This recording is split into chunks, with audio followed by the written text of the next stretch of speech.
Oh yeah, it is that time again. I hope you guys enjoyed the video yesterday.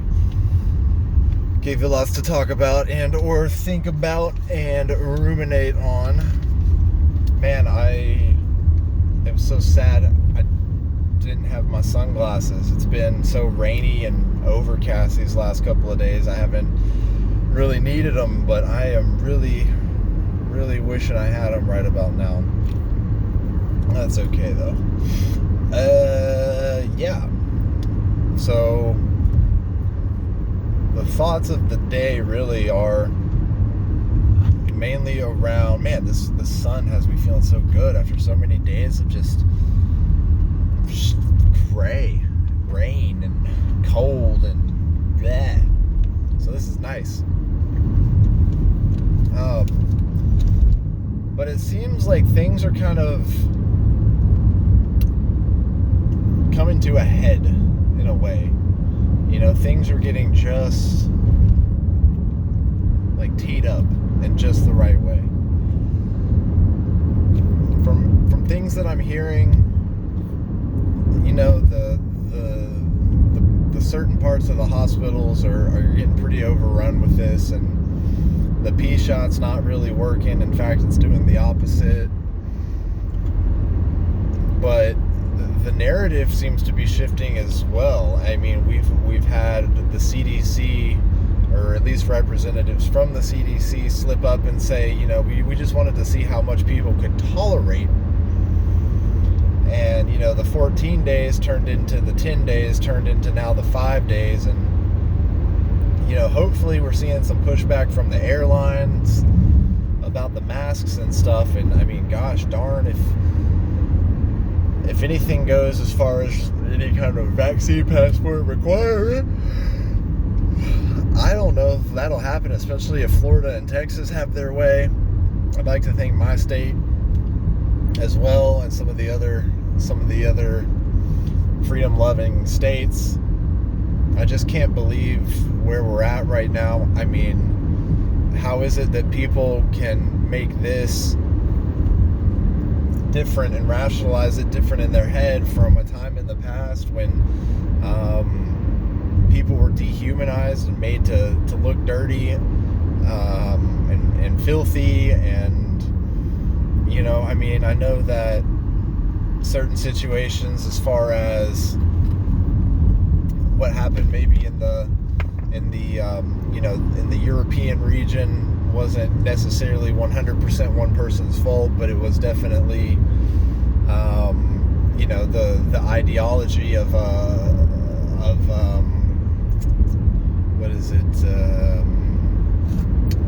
eugenics, you know, of having good genes that led to that huge perpetration of evil.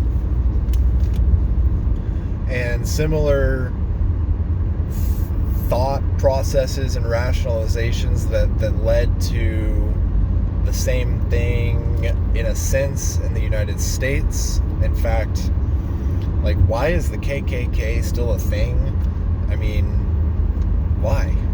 What is the point? In fact, they're such an evil organization. Some of the things they did absolutely should turn your stomach upside down. It's appalling, it's horrific, and I wouldn't wish that on any human being. And the reason that all of that atrocity was able to come to pass was because of a slowly, or, well, I mean, I don't know if slowly in that sense, but at least with what happened in Europe not so long ago, you know, 70, 80 years ago. That was a slow dehumanization of a certain religious group. And we've even now done the same thing to a certain religious group that hails out of a certain middle part of the Asian, you know, area over there. And it's sad that any form of that still exists. But, you know, we've always we've always been divided, and we're going to be divided now even further. And the people who decide to not stay clean and, get the vaccine and follow the science, those folks are gonna be made out to be dirty and unclean and unworthy. And I think that it will eventually turn into some kind of transhumanism type of situation where the ones who get the neural net and the microchip implants so that they can have the conveniences of modern day life, go to the grocery store and whoop, that wasn't good. Here you go, whoop, pay for your groceries. Or, I've even thought how convenient it would be to load up a basket of goods and just walk straight out of the grocery store, because every little item is tracked, and just have it debited or credited or whatever from my account. It would be very convenient, especially with the illusion of these shortages that's being made out right now. And the thing is there is no lack of work. There's now hiring signs everywhere, but the issue is companies, especially the big ones with armies of accountants and tax professionals and loophole finders and illegal teams who know how to find these things, know that as long as they're actively searching for employees but not getting them or not retaining them for a certain amount of time, they still get to qualify for the PPP loan, I think, the whatever the business relief thing from the government is right now. It's a situation like that, and things are getting pretty rough. By appearance. In actuality, inflation is just through the roof. It's really bad on a lot of levels. They are going to be raising the minimum wage in a lot of states. Whoop-de-doo. Cost of goods is going up. But if you have a degree of some sort of knowledge in finance or economics, or you're at least open to trying to understand the economy that's not based on a solely checkers level playing field of blue bad red good ideology. The economy is actually, ever since the gold standard ended, it's been, wow, this guy's got his brights on and it's like the middle of the day and it's bright. Even though we've come off the gold standard, the economy is designed to be inflationary, because that's the only way that there can ever be like growth. And I guess for some reason in our humanistic minds, growth is good. And it is. It's fun. It's fun to plant a garden and watch it grow and harvest. It's fun to buy a stock and watch the value of the stock grow and harvest the dividend and do things with that money. That stuff is fun. So that inherently means that minimum wage is going to have to go up at some point. So I'm not opposed to that, because that's just kind of how the system has been engineered. What I'm opposed to is, ever since we came off the gold standard, how much wages have not kept up with everything else. And so we've definitely got a divergent society. I don't know how to do this. I'm driving on a very tumultuous road, but wages went up, and then they kept in line with the other part of the graph, and then the gold standard hit, and wages flatlined, but everything else, the growth kept going up. I don't know, this is inverted or whatever. If I do it this way, it looks right on my screen, so I don't know how things are flipped for the ultimate viewing experience, but just imagine you're looking at that classic graph. You can look it up. You know what I'm talking about. So that is the inherent issue. If that could be fixed, we wouldn't really need to have a ride. You see some of the most interesting things driving sometimes, I swear. You wouldn't need to have the rise of wages on such a consistent basis, or you do need that, and the raising of minimum wage is good, but it needs to be on an appropriated schedule. But if the cost of goods wasn't so wonky,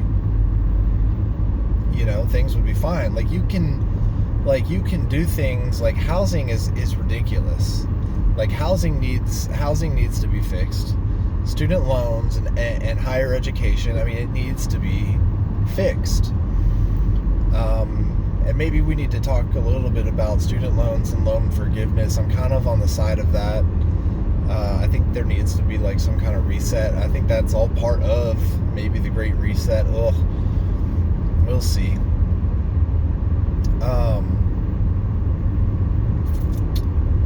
But so you can go in and you can type in whatever the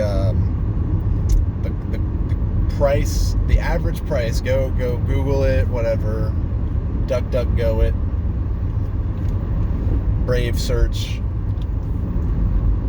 Whatever the average is across the nation, and then adjust that backwards for inflation, and it's pretty stable. It lines up pretty well, so that doesn't get too crazy.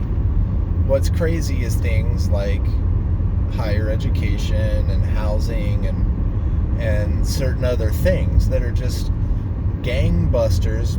Probably pharmaceuticals, certain pharmaceuticals are probably that way. I wouldn't be surprised. Insurance, maybe. So if the things... I just got a text message that might be bearing some bad news. If things keep going this way, and I think that's one of the reasons we're seeing this shift in the narrative from Dr. F, Dr. Epitome of Science himself, Dr. Face on Pillows for the documentary.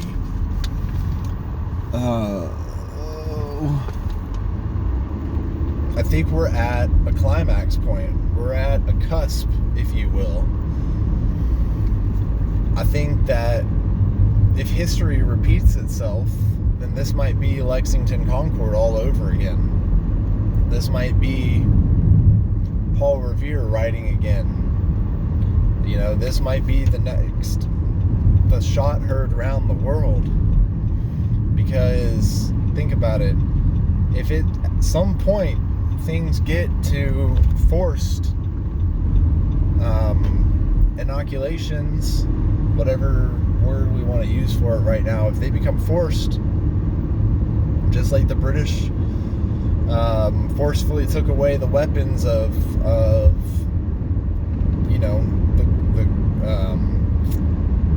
the colonial citizens,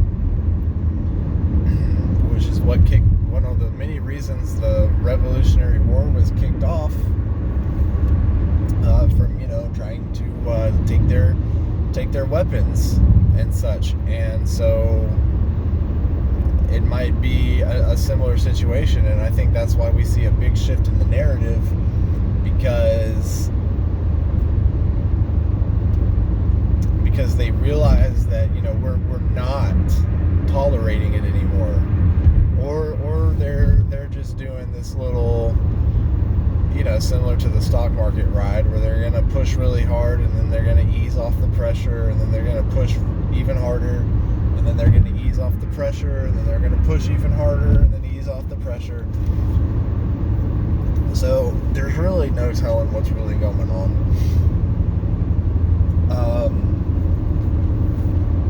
Hopefully they're not that smart. Hopefully this isn't, jackboot to the throat, Stalin Russia, or Pol Pot style Khmer Rouge stuff going on. Hopefully this is very just reactive. I really hope it's reactive. And at this point, I mean, I have a whole reason that I've been against Big Pharma since before 2012.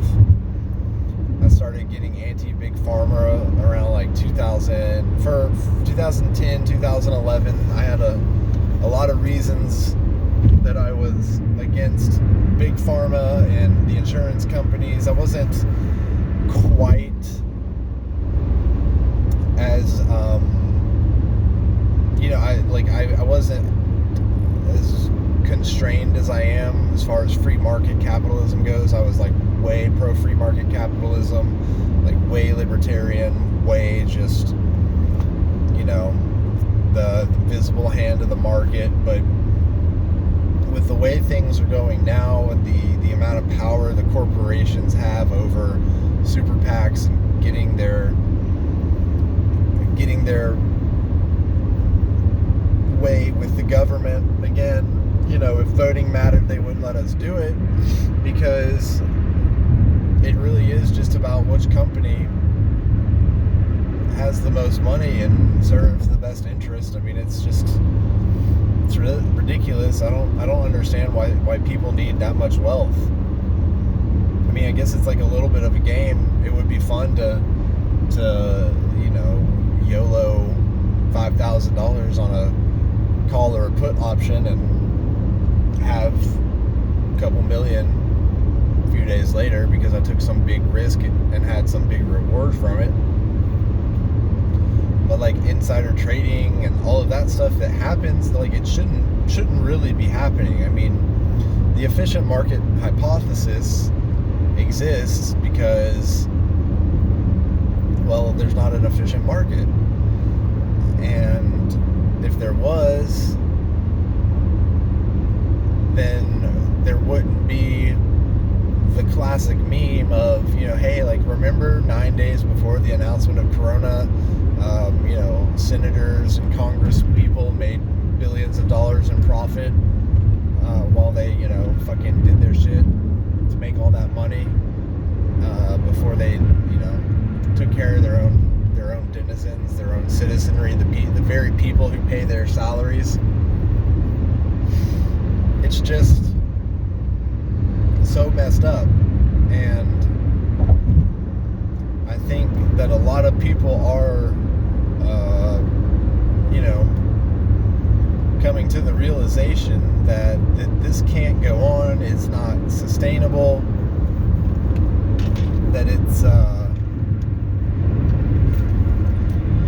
coming to a head, if you were. And I think that one of the many reasons America's held out so long is because of our roots, because of our rebellious roots. The hero and everybody who's played on TV, that's all fine and good and makes for a good Hollywood story. But you have to realize that you and me and folks who are watching this video now and other videos like this, we're not like the rest of the folks. We most people just, and like I know people like this. I can kind of be like this. I was like this for a lot of my life, until I kind of woke up and took control and realized, how to be, I guess, for lack of a better term.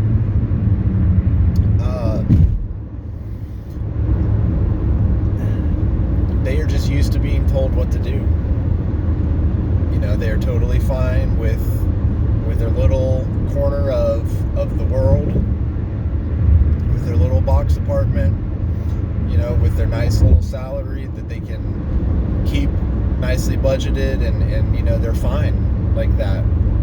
And that's fine. That's wage slavery. And a lot of people, if they know about it, they don't care. They are happy to have their salary, their minimum wage, their $15 an hour, their $7.25 an hour. They're happy with it. They're fine with it. They know if they work X amount of hours in the week, then they can live within their means and live a comfortable life. A lot of people do struggle, and a lot of people are really hoping to make it big. I worked very hard and sacrificed a lot, and in fact, I'd be a lot further along in life. But that's not to say that I don't realize the advantages that I was given by being adopted into the family that I was adopted into.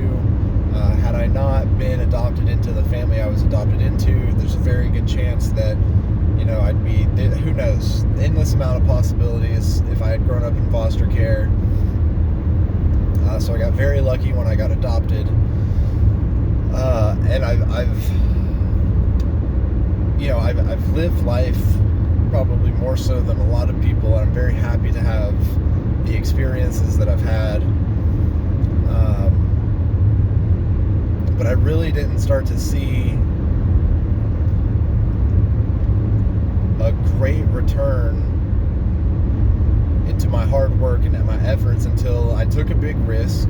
I started my own company, and then I made even more sacrifices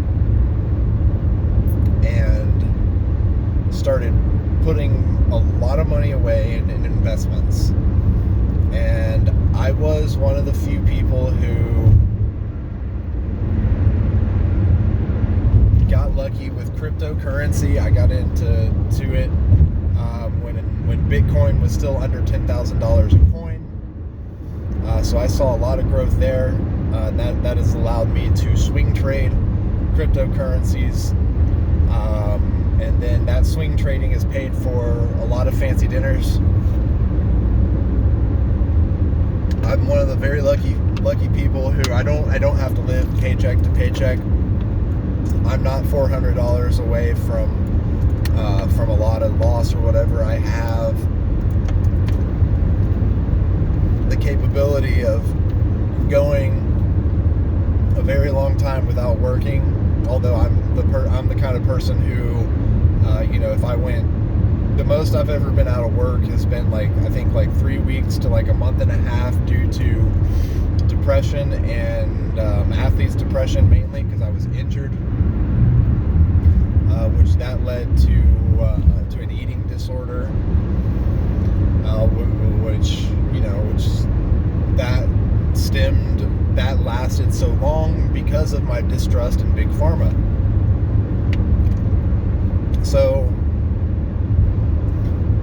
circling back, like we always do,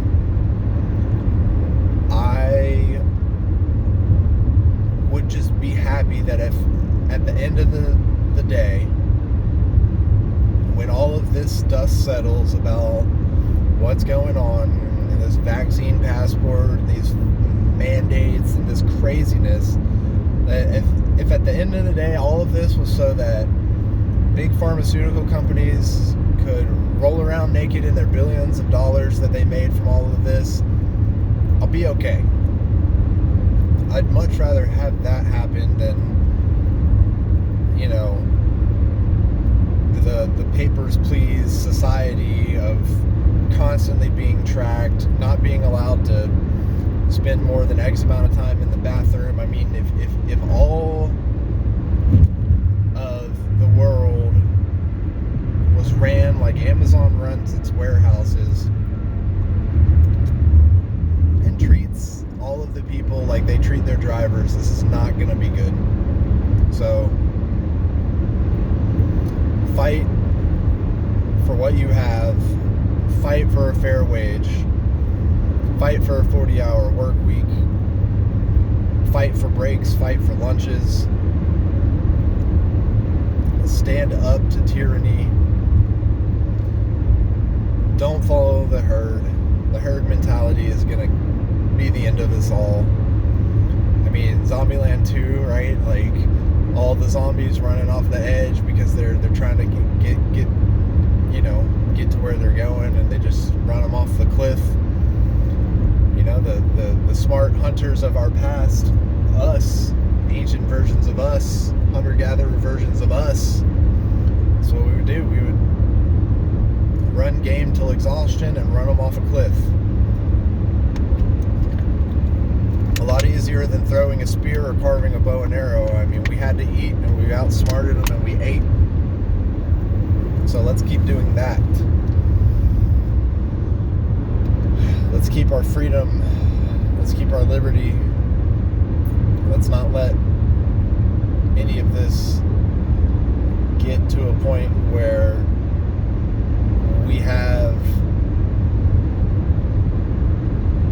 another Stalin type Russia, another segregation America, another Holocaust of a religious group, another jihad, another crusade. This crusade now is in the name of science. How scary is that? This is exactly what's happened in the past, except now, instead of being in the name of God, it's in the name of science. I just don't know how to feel about it. Paul Revere rides again.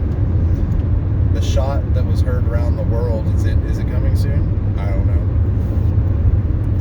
Part of me wants to say I'm making this prediction just so I'm wrong. Part of me wants to just be like, yeah, no. Like, I want to look back on this video in a year and just laugh at how stupid I sound right now. Because that would be far preferable to what I feel like, and many others feel like, is being teed up. I gotta do another video. I really wanted to bring this up earlier about bots and fake accounts, especially on Twitter. Oh my gosh. Oh, it's so bad. Sometimes I feel like the push notifications from Twitter are like fake accounts that align with my ideology, only so that I read the replies that are all fake bots replying to it, just to give, again, that illusion of compliance, that view, that vision, that illusion that everyone is going along with it. Just follow the herd mentality. I just, yeah. At least there's a small majority of us who are still critical thinkers. And, you know, even if some of us are wackadoodles, there are some of us who are at least still questioning everything. Because the moment you stop questioning everything is the moment you get medieval societies that follow a crazy religion that burn witches. You know, you gotta question everything. I'm not particularly a religious person. I'm spiritual in a lot of ways. And I pray in my own way. I probably don't pray to the same deity that you do. That's probably not fair to say. There's, you know, I don't know. But let's just say I don't pray to the same deity that a lot of the majority of the Western world prays to. And I know for a fact that, well, I mean, that's a whole nother fun conversation.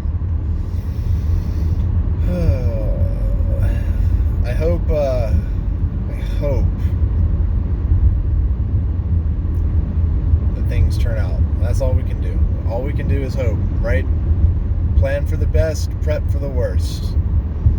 You know, just keep on doing what you're doing.